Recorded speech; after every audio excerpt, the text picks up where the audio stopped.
Assalamu alaikum rahmatulloh va barakatuh. Hurmatli Qirg'iz elim, Qirg'iz yurtim.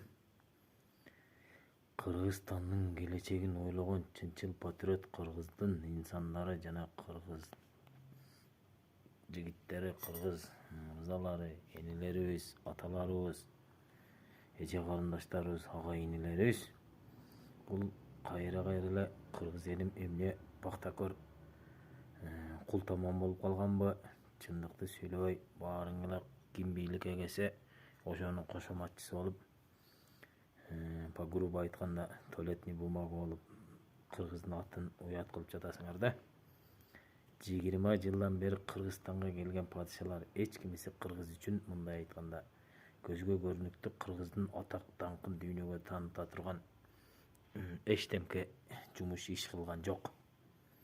Эгерде Кыргыз үчүн күйсө, Кыргыз үчүн чын жүрөгү менен күйүп, Кыргыздын эли үчүн жан дили менен күйүп, Кыргыз үчүн иштесе, Кыргыздын келечегин ойлосо, Кыргызстанга завод, фабрикаларды, ишканаларды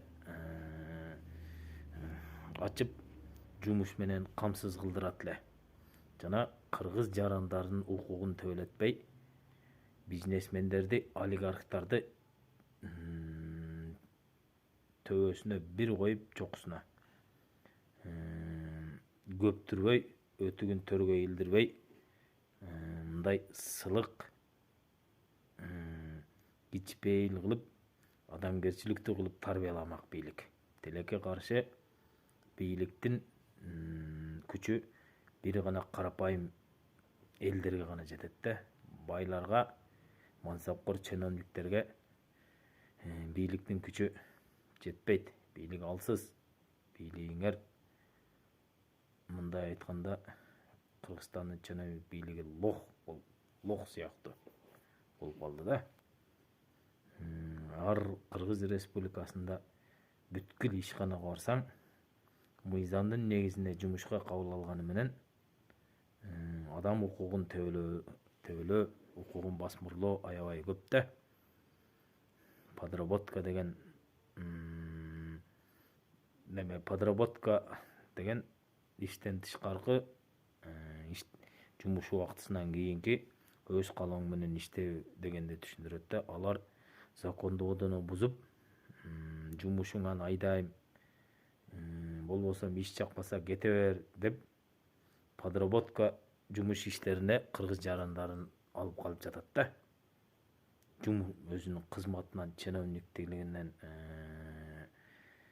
заводскалаттыгынан, менеджерлигинен, мындайча айтканда, бухгалтерлигин, администраторлугунан пайдаланып, Кыргыз жарандардын укугун төөлөп жатат да. Буга бир мисал, эгерде Садыр Жапаров президентибиз, Нуркожоевич жана Камчыбек Ташиев, Кыдыршаевич генералыңар кыйын болсо, ушуга окшогон чиновниктерди тизгинин тартып коет эле. Тилекке каршы бүткүл Кыргызстандын жумуш ишканаларында айрым ишканалар мыйзамдуу түрдө болгону менен жумушунан пайдаланып, өзүнүн жетекчилигинен пайдаланып, ар кандай жумушчуларды жумуштан алып жатат да. Подработкага алып калып, лишний иштетип, иштебей койсоң, жөндөн жөн жумушунан айдап жиберет да ишканадан. Ал деген бийликти тоготпогондукка жатат. Шундай эле кыйын экен президентибиз Садыр Жапаров, Нуркожоевич же генерал Камчыбек Ташиев ушул убакка чейин ушул маселе проблеманы чечкен эмес да эч кандай. Канчалаган фирмалар, Pepsi фирмалар, жана ошондой эле